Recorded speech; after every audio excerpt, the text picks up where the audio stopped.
Jim, you have to tell me. It's the first, this one? Yes, one.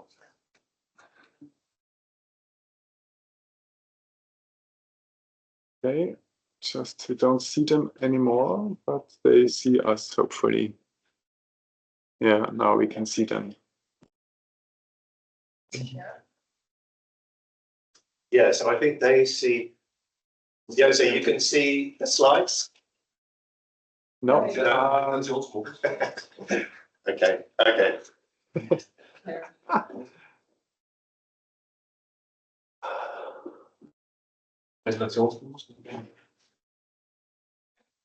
Yes, you can see them. Okay, perfect.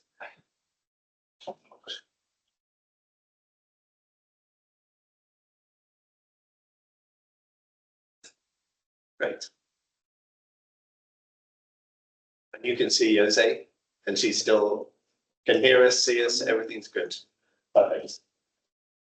Okay. So actually in these next 2 days, we're doing a lot of the content side of things. And then we get out and we talk and we walk and we consider about what this really means. We haven't done this before in a collective session. You know, we have come to some cities, we've come to Rotterdam, in fact. And in fact, we started off saying to Rotterdam, we want to talk to you for a couple of hours about these 8 steps. And after maybe about half an hour, and we were on the first step, we said, hang on a minute, I think we're going to do this different. We need more time. And actually, this is the beginning of sort of all reflecting on that, recognizing that it does take time to go through a process, and we need to give it time. But I'm also conscious that all of you are probably, if you're like me, a bit impatient and you want the answers now. You know, why do we wait until 2.5 years before we actually then have all the 8 steps clear? We know what to do, and all we've got to do is then we start, you know, in 2.5 years' time. So we've been reflecting and thinking about the fact that actually today is an opportunity to tell you everything, as much as we can, give you the whole story. But these answers aren't necessarily your answers. They're a framework. They're a process and something that I hope will help, because we've worked with lots of different people, and these steps that we suggest might be helpful are the sorts of things where we see people who follow them seem to have had more impact. They seem to have had more success with it when they've delivered their policies, if they've been through these steps. Doesn't mean you have to start at step 1 and finish at step 8 either. We've got lots of examples where people have only done 1 or 2 or maybe only 3 steps, and not necessarily, maybe they started at step 8. And I know that doesn't help you, but what I do want to share with you in just this introduction is recognizing that actually if you understand the whole concept, what we're trying to do here and what we've been trying to do, we've been going at Walk 21, Carlos and I, for a couple of years, but before that, we've been doing it for 25 years. We think that there's a systemized way that we can approach walking and walking policy. That means that this formula could be at least a starting point to ask yourselves, are we doing enough? Could we be doing more?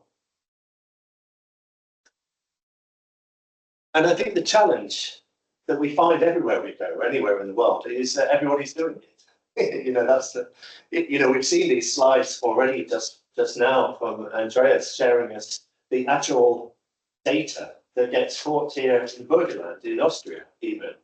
And it doesn't look like there's very much walking going on, you know, and it doesn't quite make sense. And it's because, although it is happening, there are people walking, and it's sort of basically invisible. And there's a policy blindness very often, which is obviously at the heart of this project to try and overcome. But it's because we just assume it. We don't necessarily plan for it. And this is the challenge that we have, that you have, that we're working on. So just to run through these 8 steps, just to remind you of the framework, because it's been some time since we were together and thinking about this project. Step 1 that we're going to be talking about in a minute is about commitment. And we know that if we think about who is committed and who should or would help or to also be committed, it does help getting everybody on the right side, ideally at the beginning. Sometimes it's at the end, I do say, but because you've worked out everything, and then you can say, do you believe in this too? But actually, at the beginning, I think it could be helpful. That's why we're going to talk about this. And what is it that they're committing to? It doesn't have to be that complicated, but I would suggest that keeping people walking already, whatever the numbers might be, I think everybody is doing some walking almost every day. They may or may not realize it, it may not get counted in surveys, but there's actually, most people are doing it. And so, but keeping them doing it is the challenge. And that includes making sure that they feel protected from getting hurt in whatever way that might be, about safety or security, and enabling people to actually think about the accessibility, about the comfort, inclusion, so that people feel like they can enjoy it. And that's it. We can stop here. But actually, visions sometimes get a bit more confusing than that, or we sort of think, how do those things actually relate? And what would that mean that we actually do? What do we commit to? And who's responsible for that? Whose job is retaining? Whose job is protection? Maybe, okay, there might be somebody who's got a safety remit. Accessibility, comfort. Has anybody actually is that in your job description? Any of these words? Comfort. You do want to look after people. It's good, because these things are changing all the time. And our second step when we go to Prague will be to just give you a thought about is to look at research. What do we know already? And if we don't know it yet, what do we need to know? And I'm hoping that the conversations we have over the next few days will really help you think, are we asking the right questions? Because we know that there's gaps. We've started asking questions here in Burgenland, and we found some very helpful data. But actually, we're now thinking, okay, what do we do with this knowledge? So that leads us quite nicely to this third step that sort of says, okay, we'll need to think about not just this sort of action research, and it could be about involving communities, but we actually have to talk to people at some point. There's a lot you can do on a GIS.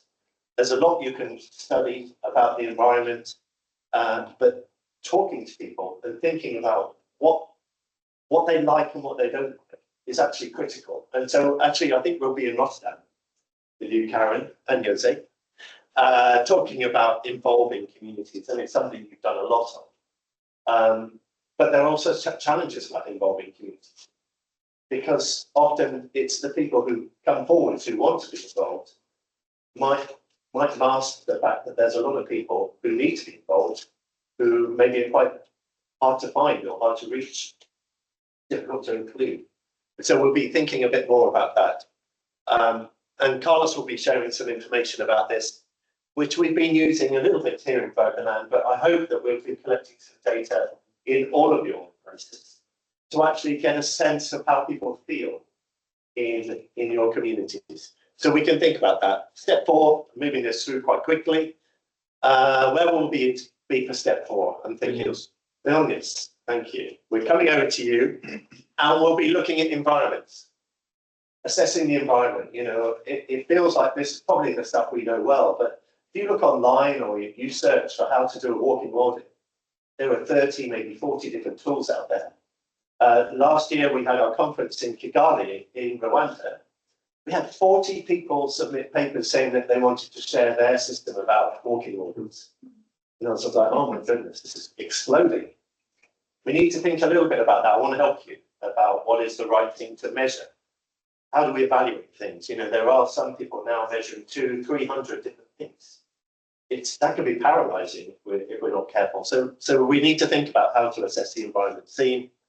And really at the heart of this, I showed you this slide before, if you remember, for those who weren't there, what we really want to know is this relationship between what are people actually doing, if people are walking or not, and what that walkability is like, how does it feel?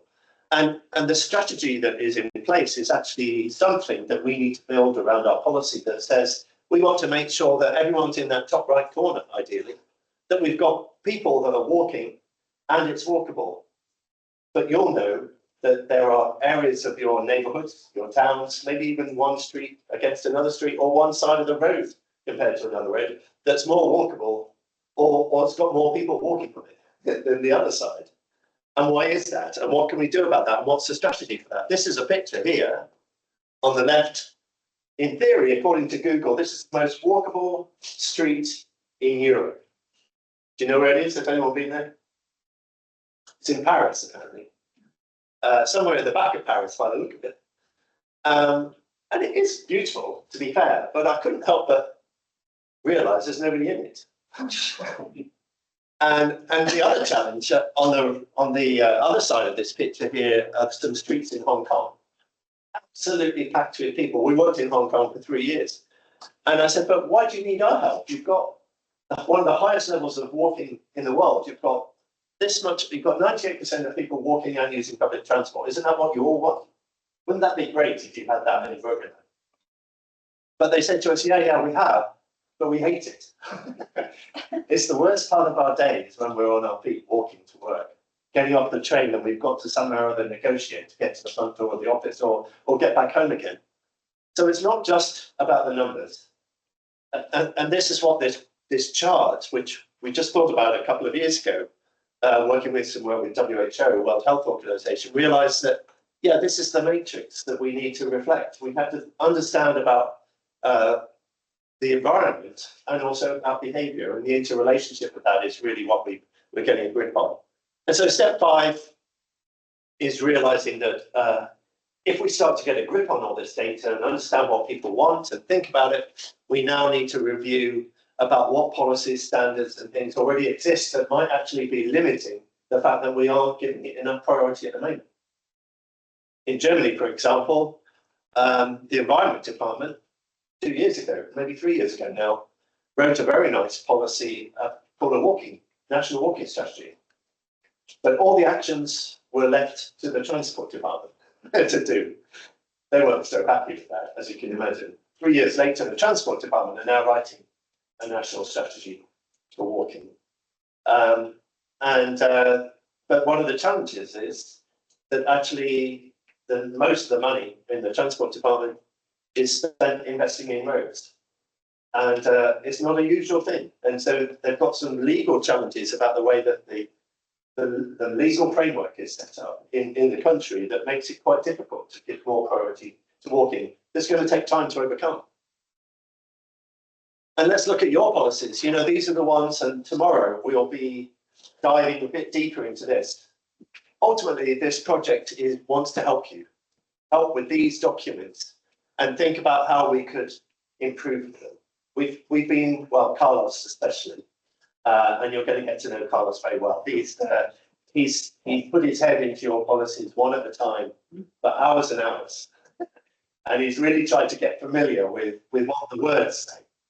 But you need to tell us whether or not those words are enough, or where they need strengthening, and how we can help. And so step 6 is about planning. I'm not going to explain all these pictures because this is all the stuff that's coming up in the next year or so.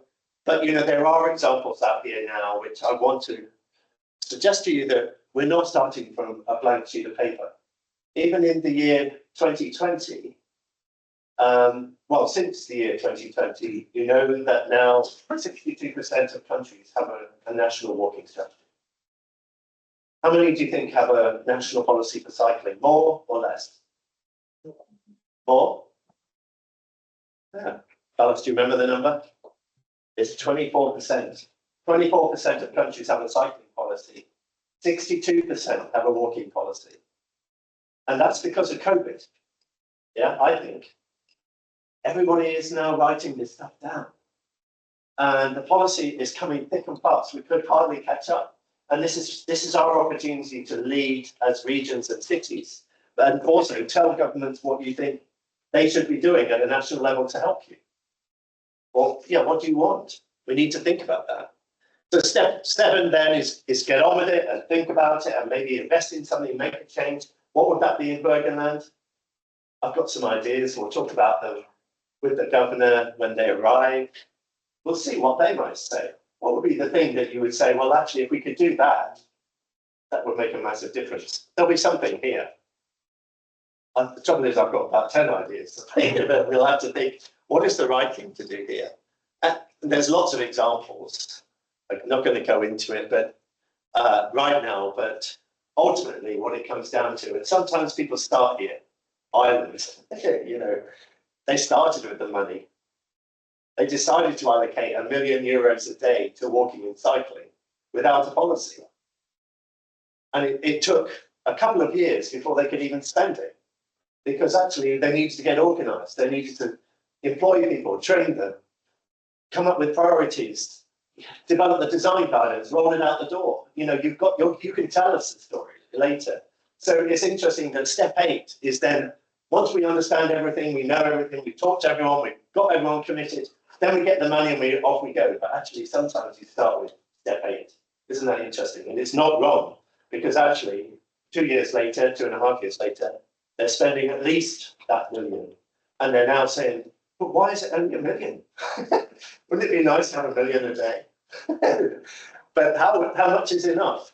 You know, in some countries, the United Nations is saying you should put 33% of your budget into walking and cycling in Africa. That's what they're saying. That's the target number, 33%. 33% of your transport budget. Do you actually know what that is? Maybe look it up. So the point being, there's a process. We're going to help you. And they're not necessarily in order, but we're here to help. And what follows now, in a quick sense, it is something that not necessarily I need you to write down detail after detail, but is hopefully reassuring that this systemized approach to the fact that we can follow a set of steps, we can set some common objectives and goals, and focus and target actions in a common framework that has and delivers measurable impact. It's the things that we've been working on for 5-10 years in a way that we want to share with you as a sort of an approach. And Carlos, maybe I'll ask you to say this slide, because Carlos, you've got the academic background to walking. You are 99.9% towards a PhD on walking. I need to defend you. One last step to go. I'd love to be able to say that you are Dr. Carlos and I could introduce you, but I have to hold on. But explain the science behind this, because it's useful to understand this, and you might have to just step slightly over here. And there's 2 slides, this one and then the next. Whereas basically this is what we call a socio-ecological framework. And it's for research in walkability, and it's to understand why people walk, or what makes people walk. If you go one step before, what makes a city walkable, and it has like different types of environments, let's say.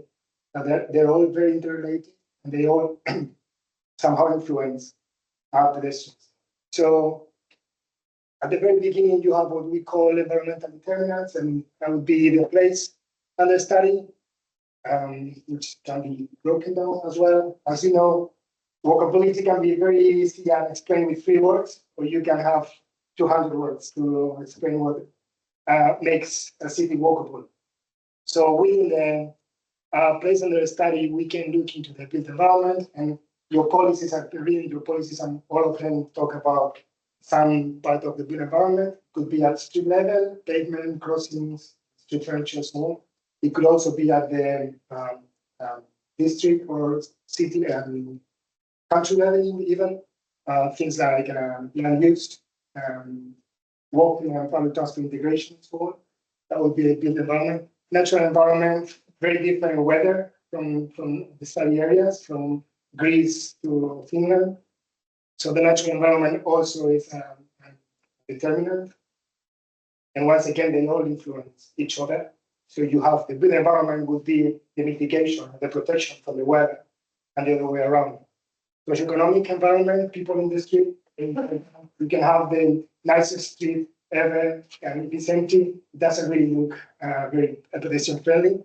And then the transport system, and this is very good for your cases, most of your cases, because you're doing some sustainable urban mobility plans, and you're integrating all the mobility, and then looking into walking. So obviously walking is not an isolated activity. and it relies on other means of transport, is affected in a positive and in a negative way from different means of transport. So these are the main four things that you need to understand in your field development. Then when you go to people under study, and Jim is going to talk a lot about that, is the importance of the people, having people in the center of the framework. And demographics, so age, gender, but also personal abilities, ability to move, ability to interact with the public space. That will also have a huge effect on the pedestrian experiences and behavior later on. And attitude, social norms, car-oriented places, places where the car is status, social status, and only poor people use their public transport or walk. These are all things that also influence what you're trying to do. It's not only about pavements. And then the work context, the purpose of the work, the campaign, the familiarity with the place, and also difference between the day and the night, especially for safety, seasonal differences, the weather as well, and for the purpose.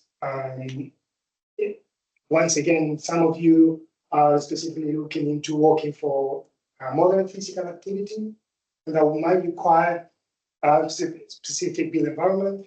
Others are looking into working as a means of transport, others as a social economic activity, and so on. So it's all things to have into consideration that will eventually influence pedestrian experiences. And this is what we have in the middle of the framework, pedestrian experiences. So basically, for a person to choose to walk, for a person to be able to walk, the place should be, or the walk should be feasible, should be convenient, accessible. So these are all the terms that we are going to discuss today, these days, and during the next 2 years and a half, probably. How to measure them, how to assess them, how they interrelate, how they're more important for a specific population and for specific purposes, and how, when you get the right mix of pedestrian experiences, then it's when you go to the pedestrian behavior and you eventually have more people walking and more people choosing to walk. Just moving to, no? Yeah. Maybe I talked for too long. Yeah, I ran out of battery.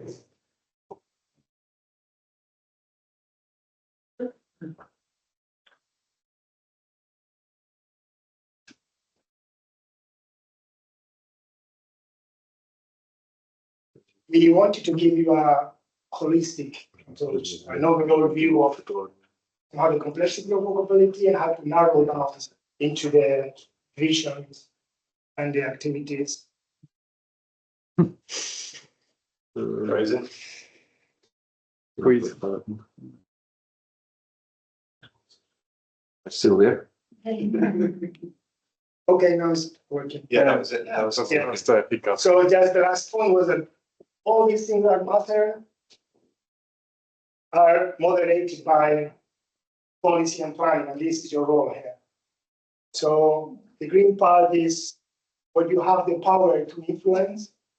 You have the power to influence in the place with some interventions. You have the power to influence in the people with some campaigns, taking into consideration their needs and their concerns. And you need to understand the purpose of the walk in your places, how people walk and what. And that will give you the vision that Jim will talk about in a minute. I hope it was. I know, it's great. So there is science behind this, but it's easy to get confused, because we already show a lot there. And ultimately, we're talking about commitment in a second, and we have to sort of think, if we're talking to someone and trying to get them to be engaged in this area, how do we explain this? That took 10 minutes. This process has already taken us half an hour. And we haven't even started talking about people and what they want, particularly. And so, we have to be careful to keep it accessible in some way. Oh, it's just now going to get stuck each time, sorry. And our challenge is to get this communication right. What do you think? Actually. 1 second.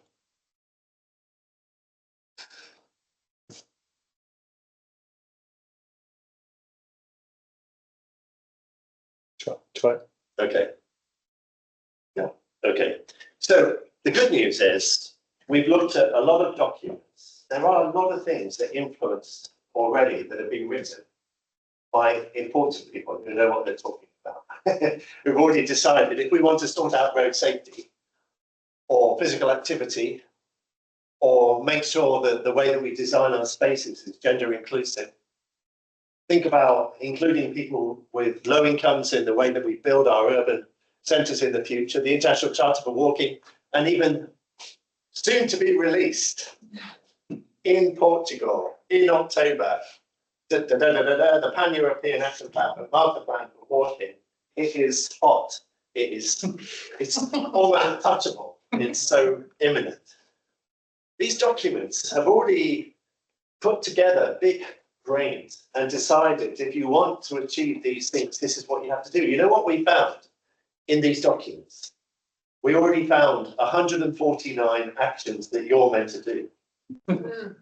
And we found 69 indicators that you're already meant to be using.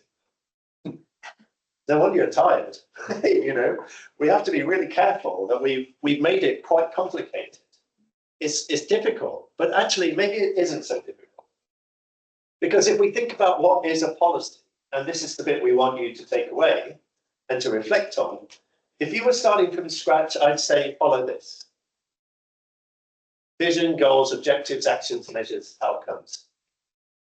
And you could put together a policy if you needed to, and countries have, let alone cities have, within 6 weeks for walking.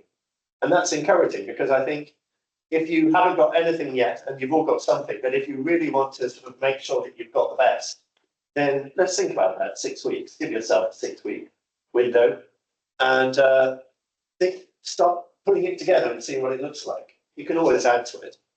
And this is what I want to help you with, because this is a formula here that connects each step along the way. I shouldn't call it steps because we've got our 8 steps, but it's a framework. And it's a logical one. And my starting point, I would suggest to you, is that we always start with an experiential vision. Because I've seen lots of strategies that say we're going to get ourselves better organized, or we're going to make sure that the system supports, everyone making the right choices. But ultimately, if you put people in the middle, no one's going to argue with that. Have you got a politician where you work, a big leading question, who wouldn't say, I want that? Everyone has a safe, easy and enjoyable walking experience. Why wouldn't you want that? And the challenge is you can make it more complicated than that if you want to or you need to. But ultimately, when it really boils down to it, that's what I would suggest, our starting point of what we're looking for. And you can think about it in terms of turning such a vision into a series of goals. You know, let's think about breaking that down. If you looked about safe, easy, enjoyable, just 3 terms. There's lots of other things, and as Carlos showed, there's a longer list that we could think about. We could add all of those things into that list, but it then becomes quite, you run out of breath before you finish your vision. And ultimately, if we're talking about safe, free of risk from being hurt. Activity, everyone's walking regularly.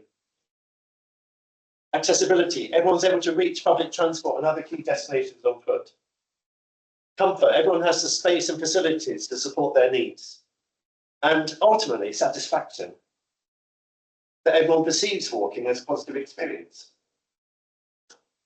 And I would suggest that this might be a helpful starting point to either just reflect whether your policy has already ticked all of these things, and we've got thoughts about that, or whether actually there's other things that you might want to also add in here. But if you've got that right, we're probably a long way off. We're a long way ahead. And you can turn that then into objectives that says, okay, what do we do?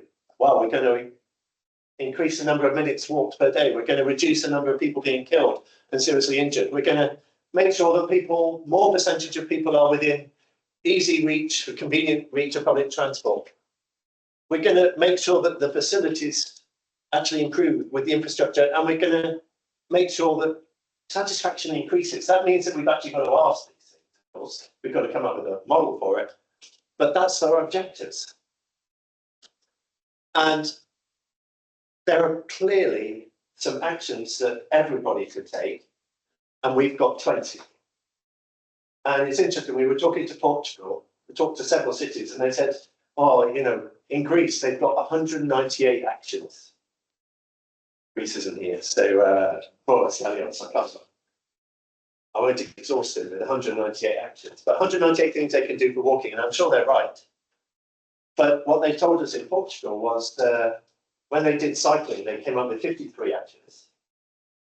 And they realised once they got to number 20, they'd run out of time for their meeting.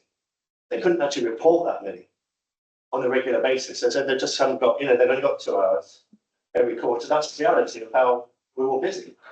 So they said, from now, from when we write the walking plan, we're only going to have 20. Sounds good to me. That's a good number. If that's the reality, then we can't actually do 53. Let's do 20. And so there are actions that are around supporting and encouraging people to walk. You know, people is at the centre of this vision. Think about that, and we can get into this detail, and we will get into the detail.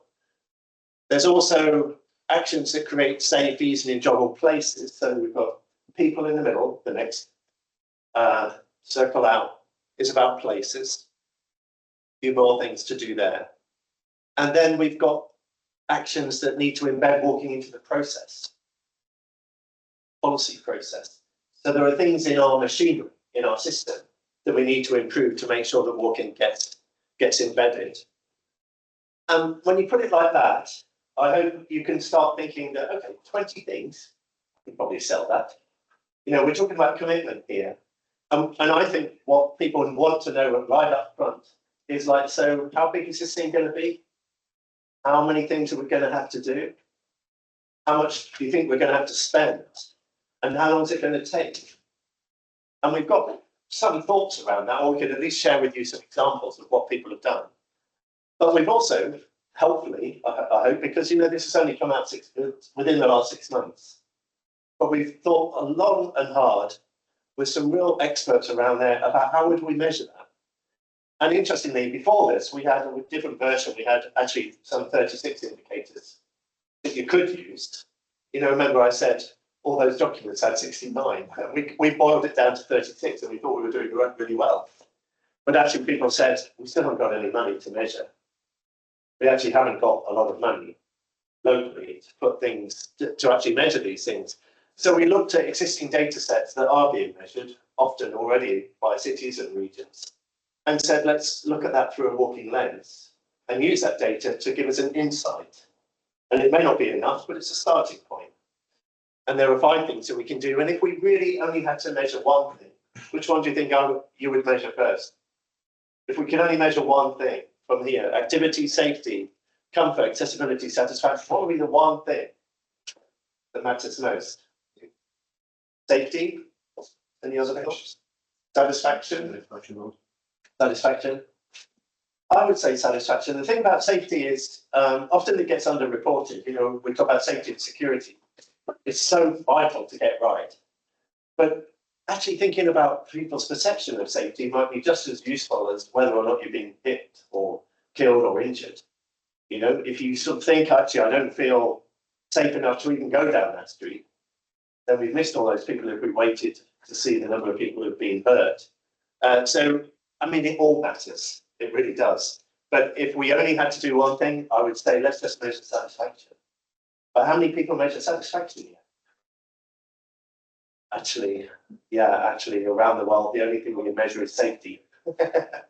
Almost everywhere. And so this is our challenge. It's great that you said those 2 things, because this is where we are. We've got safety data. We need to understand satisfaction. And when we're talking about commitment, you know, this is all only step 1. What we're needing to tap into is a language. So there's the same vision right at the top there. Everyone has a safe, easy, and enjoyable walking experience. But here comes the political bingo. To mitigate climate change, support public transport, reduce pollution, benefit public health, create vibrant, inclusive, equitable societies.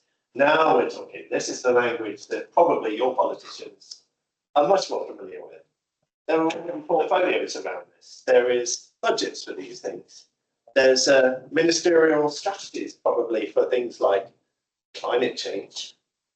I never thought about how to connect walking particularly to climate change, but we can. And actually, here's 13 Sustainable Development Goals where every single country apart from North Korea has already said that they're going to do all these things.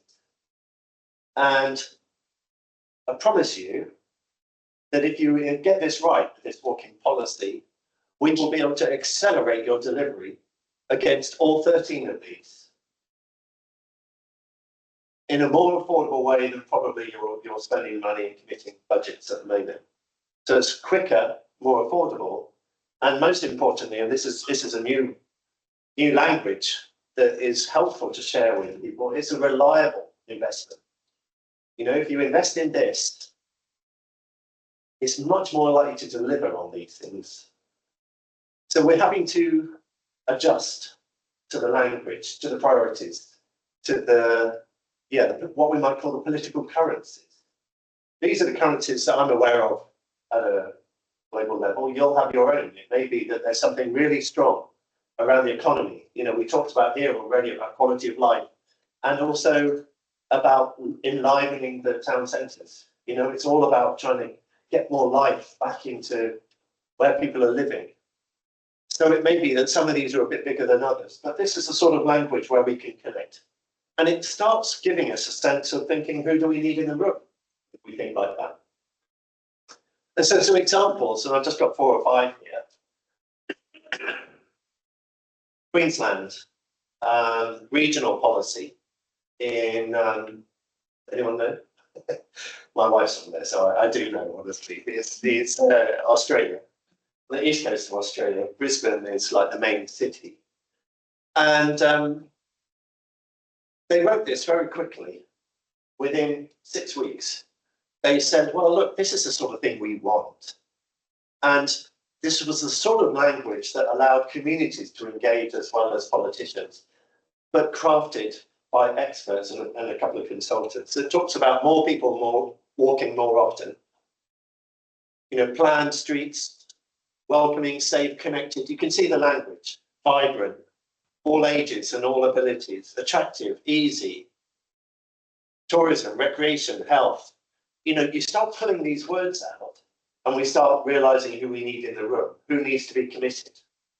Because this is the sort of vision that for Queensland meant every word there meant we're joining somebody new up to the agenda and making sure that they're part of what we're about. Look what they did in Scotland. Another example. Basically, bang, what a statement. Scotland is a walking nation. You know, that's it. Boom. Burgenland is a walking region. Boom. Why not? But everyone has the opportunity to be active every day.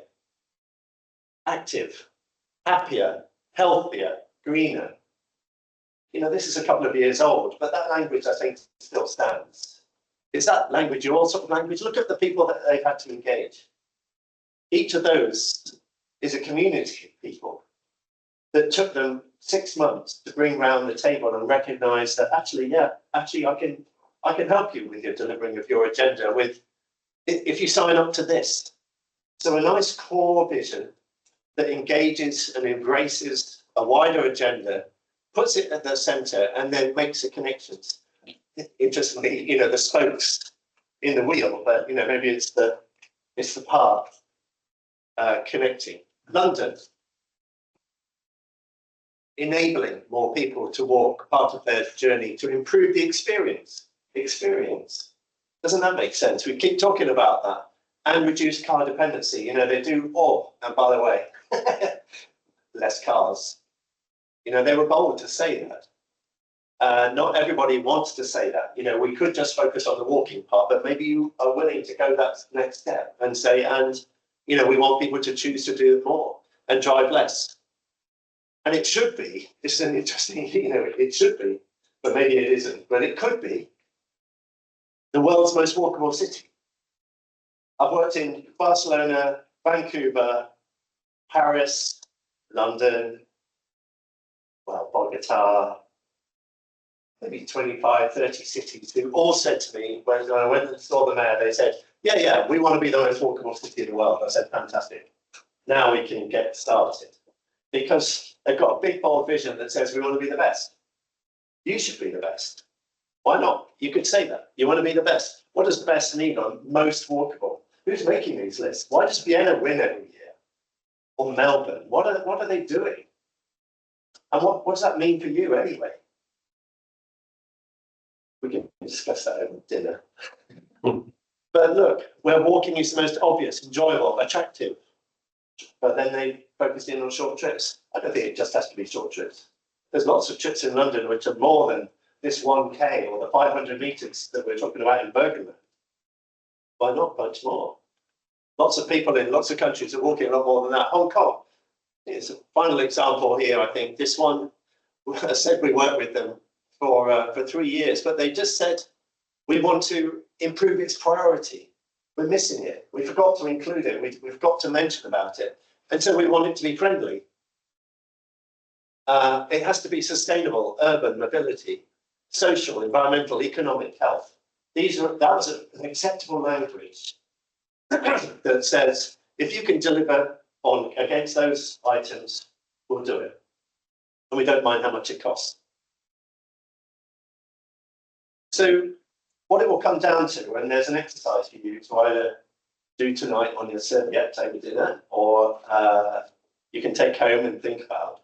But the challenge really is to think about who we engage, and whether they're already engaged, and whether they like you, know you, understand this, needed communicating, how we're going to present this.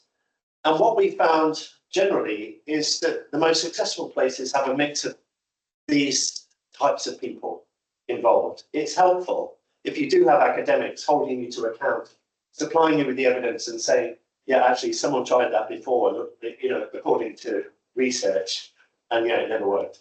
I wouldn't do that if I was you. Or do we know that before we're actually going to spend a load of money on it? Or do we need to create some sort of baseline? So academics can be helpful with the evaluation, and your critical friends giving you advice. Advocates, people actually saying, yeah, I believe in that, or that would help me. That's helped my agenda. It might not be that you've got a pedestrian organisation who's sitting there asking for it. We'll have a few coming in a minute. But who are they? Are they starting with tourism? Are they angry pensioners? Are they people who maybe a loved one has been killed while they were walking, and they now really want to make sure that they change things? All of these people need to be included, but people who are supporting cancer, diabetes, heart attacks. There's a whole world of health there. There's a whole world of abilities of people with vision impairments, wheelchairs,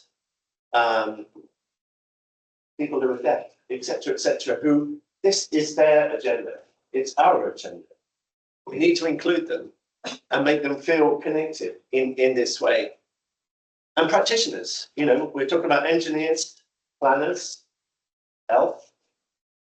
There's a lot, actually. And if you've been to one of our conferences before, you'll know that we can have typically maybe 12, 20 different disciplines in the room. Artists, all sorts of people. It's important to engage. And I left the last one as politicians to last, because we sort of assume that these are the people who are the ones in charge. Maybe they are. Maybe they need to think they are. But actually, we're empowering these people to say, actually, we've all agreed this is what we want, and we want you to support it. Someone said to me this morning even, well, I'm not going to get a politician to support this, because what they're worried about is that it's the motorists who vote. It's the motorists who probably want to be able to park outside their house. And the moment you challenge that, I'm going to lose my vote. Right, we'll talk about that. We can have a conversation about that over the next few days, because I reckon if you collect the right information, come back to those goals and objectives, want everyone to be able to walk to school, those older people who can't drive, we want them to be able to still go out, don't we? We want people, women, low-income communities, haven't got a choice maybe. we want to create an environment where everyone's happier. I don't know that anyone's going to disagree with that. So we need to, if we somehow or other set it up as being a walking or car, we got something wrong there, right, early on in the vision. And that's why I'm trying to explain this right from the start. So it's an exercise we could think about. If you were honestly trying to sort of say, well, actually, politically, I'm a bit of a one. Or actually, I've got this terrible nightmare of a mayor. They're a 5. But I can't get any of the practitioners to pay any attention because it's all about the mayor. The mayor loves it, but I can't get anyone else to really sort of get behind it. It'll be interesting. And we haven't got long now, but I'm going to come back to this slide and get you to maybe just share with me, share between you a little bit about where you really are. And I'd really be interested in your sense. We're at the beginning of the project. Wouldn't it be great if we all filled in an honest sort of, you could just put it in an envelope and file it, and we'll bring it out at the end of year 2 and see whether we've gone better or not. But I'd love to have this for all of you and just give us a sense. It's just your perspective. But there are tools out there. We can do that survey. We can do our own little internal thing. I'm a 2, or I need to be a 3, or actually I've got a lot of 5s, but the strongest one is missing. Tell us what it is. But there are other things. We did this in 2005. We created this international charter for walking. We looked at, there were 35 different charters around the world. We wrote down all the things that you should do for walking. It was a lot more than 20. We've actually got 70 things in here. Illustrative actions, we call them. We put it in front of politicians all over the world. The darker the colour, the more signatures. But we've had 6,000 politicians sign this thing all over the world. And yet, have we put it in front of a politician and said, actually, I'm not going to sign it. I don't want that. Every single one has signed it. So it might be helpful. Maybe we need to craft it slightly differently, but we have got this. And often they sort of say, well, who signed this already? You can tell me who signed it already, but it might be helpful to sort of just get attention, put in the door that says, this is a big thing here. 62% of the world have got a policy about this now since COVID. 6,000 people have signed this all over the world. We don't want to miss out here. I just did this for you, actually. I've never done this before, but it started me thinking, when Carlos was thinking about socio-economic, ecological models, I thought, actually, we could probably map all your policies. We could pop them down and actually think, if this is the ideal on the left, there's all the outcomes. I've got 23 or something. I've got 5 indicators. And there's the vision in the middle and the objectives. And then I've got these people in green actions. I've got blue actions for places. And then I've got pink actions for process. If this is what we want everyone to do, or that's our starting point. What have you got at the moment if we were to map it? If you were to map it? We'll think a little bit about this tomorrow, maybe. But it might be helpful that we print these out. And we invite you to sort of circle the ones you're doing and maybe highlight the ones that are missing. I just did that in Bergenland and showed it this morning. I didn't show it in a picture, but I went through it and I thought, well, yeah, you're doing about 20% of what you would think would be everything, in the whole system, which is a pretty good starting point. But there's a bit of a shopping list of things that we could still do. And you might sort of say, actually, oh yeah, we are doing it, we just haven't put it in the policy yet. Or actually, no, that's never going to work here. But you'd have to explain why. But, maybe this sort of model might be helpful. So again, we're talking about commitment, but I think if we understand the whole story and we know what we're committing to, it might help for us to think about how we're going to get on with these policies now. I don't want to wait till year 2.5. And look, other tools in the box. I said we've been thinking hard about all that stuff around indicators. And we've got that top level, over here, priority indicator on the left here. Minutes walked, people injured, convenience, comfort, satisfaction. But behind it, if you're interested, is much more detail of things that we could also evaluate and measure. You know, the numbers of school children aged between 7 and 11 who are walking independently to school. If that's going to help you, and it might help Braga, and it might help Burgenland in particular, because that's a WHO indicator. World Health Organization, physical activity, Global Action Plan for Physical Activity says we need to understand that. Are kids walking to school or are they not? Are they active enough, or is sedentary behaviour going up? It's a global indicator. So if you want to go and measure that, and you decide to adopt that rather than average minutes walked for everybody, we're going to focus in on school children, then great. So we've got all of this, and we can get into that detail, and we will get into this detail over the time. And the last thing to share with you, we've got 5 minutes left of this session. Thank you for those who are still online. It's the fact that we did a survey with Scotland about a year ago, and they found it quite helpful. And I wanted to suggest it to you as maybe something that we need to do to sort of create a bit of a baseline in your communities. We're talking about commitment. What we did in Scotland, and there's only 39 people, but imagine maybe you know 39 people in each of your places that we could engage, you could engage. And look who it was that they engaged. We thought about funders and decision makers, which were different from people who are out there delivering, who were different from the people who are actually participating or actually benefiting, the actual people walking, basically. So we didn't get an entire balance. You know, it wasn't 30, 30, 30, but these were the people who were interested in the Scotland policy. It'll be interesting for you to think, who would you invite? But look at all the people. That's how they describe themselves, coming from active travel or health, environment, community, lots of different perspectives. And then we said to them, same 8 steps. Okay. Oh, first of all, we said, you know, the existing policy, do you think it's any good? Either, yes, it's been very effective, or it's effective, or still work to do, or actually, I don't think it's really cutting the mustard, as we might say in English. It's not really being that effective. No progress. So we asked them, based on all the things that you're currently got commitment. Imagine if we said this to you. Can you imagine you've got existing commitments in your policy? Is it working? Can you believe it? They had 25 objectives. I'm suggesting we only have 5, but you know, whatever it is, we can just ask them, are we doing a good enough job? Look what they said. This was after 5 years. Most of them were sort of saying, actually, we've still got work to do. We haven't really, okay, we've started, but we've got a long way to go. And then we went through the 8 steps.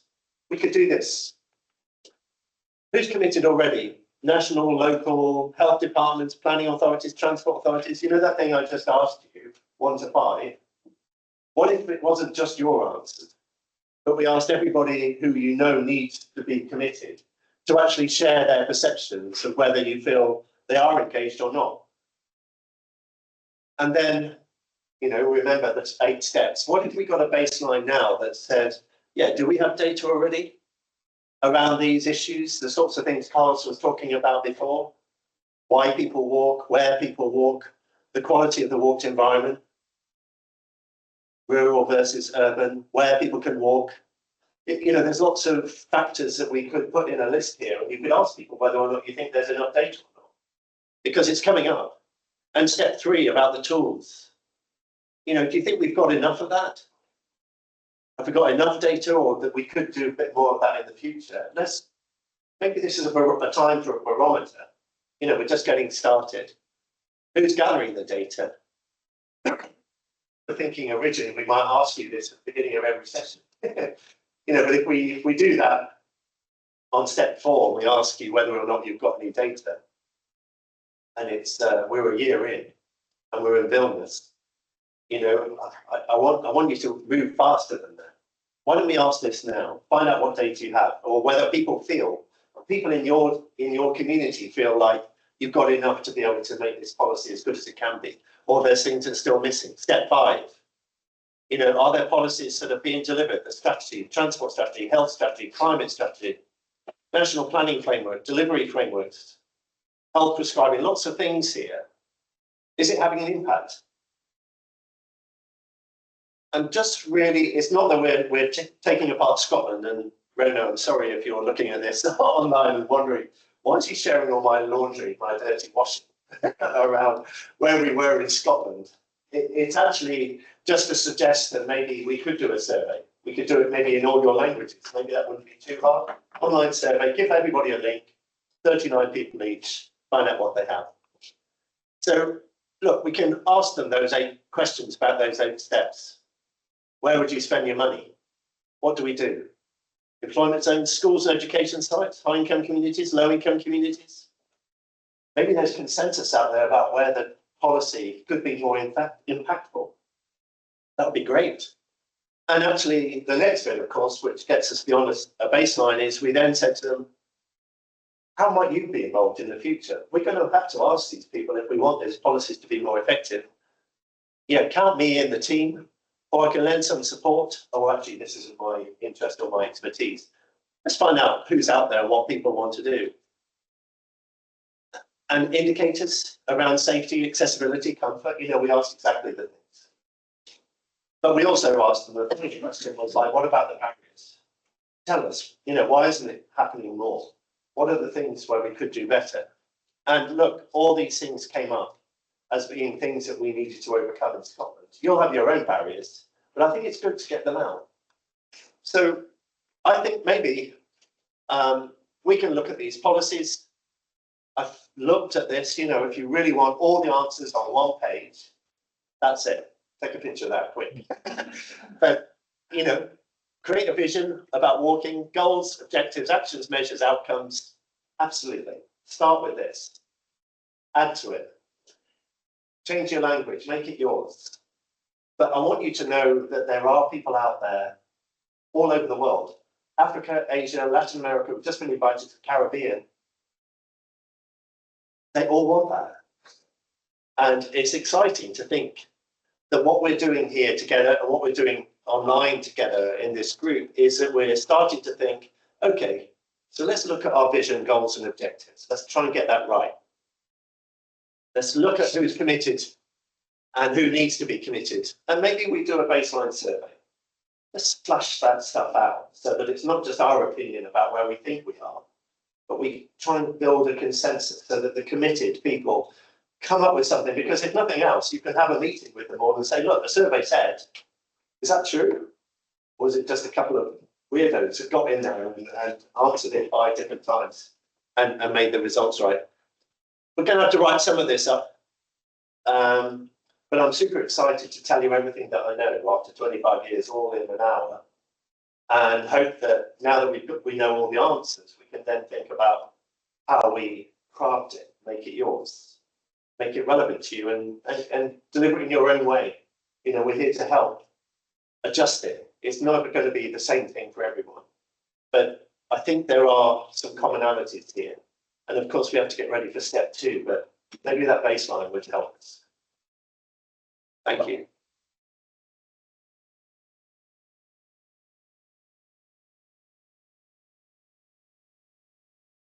Yeah, it's punishing to have to complete everything in an hour. I want to talk to you all a lot more, but just to be fair to the people online, those of you who've heard all this before. No? Oh, okay, that's good. It wasn't like that, it was like a clap.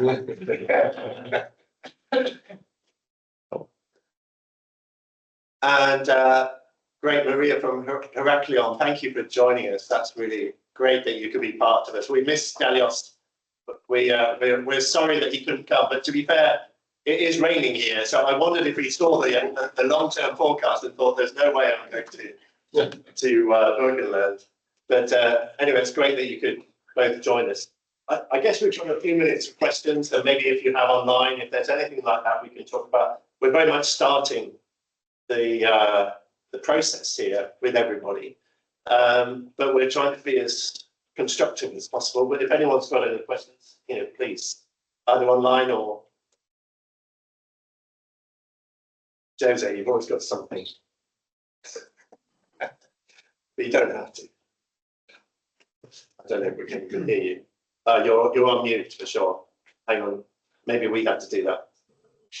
Okay. Oh, now it probably works. Do you hear me? Yeah. So thank you for sharing this compact work of yours. That really resonates, I think, to the work that we do in Rotterdam. I believe we can already tick a lot of boxes on the 8 steps. Our current issue is to get commitment for the next step, I would say, and Karen will probably discuss this with you in the coming days. Especially on the political side, that has changed in the city of Rotterdam. On the level of practitioners, there's still a lot of belief and commitment.